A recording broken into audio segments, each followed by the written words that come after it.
I was working with my editor, Davis, and I got a phone call from this number that I didn't know.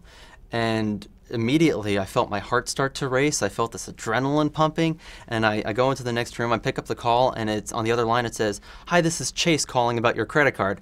I ended up hanging up the call. A couple hours go by, and I get another phone call from a blocked phone number. The woman on the other line says, "Hi, I'm Shari calling from Sundance." And my heart stopped completely. My name is Jeff Orlowski, and I'm the director of Chasing Ice, which is competing in the U.S. documentary competition Sundance 2012.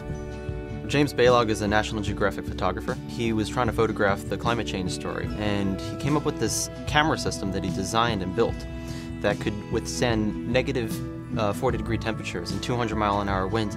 Through a friend of mine, I got connected to James, and he took me on the very first trip. I went with him to Iceland in March of 2007, and I froze my butt off in some of the coldest conditions I've ever been in. I just started following him around, helping him install the cameras, but mostly just documenting everything. We didn't know what we were going to do with the video footage. We had no real purpose or intention at the start, but we just knew that we needed to capture his story and preserve it just in case something happened with it. After a year of following him around, we had all this footage, and we had his time lapses that were starting to be developed, and we knew that we had a story there. We spent weeks camping out on the Greenland ice sheet. Literally, you have to take like 4 different plane flights to a helicopter to get dropped off in the middle of the ice sheet, and you're there alone with no safety net for weeks on end. And that's where James went to cover his story, and that's where we went to follow him. He was once a skeptic about climate change. He didn't think that it was real for a bunch of reasons. But after he saw what was going on with the ice, he set out to do the Extreme Ice Survey, and now he has the most visual evidence of climate change that's ever been made.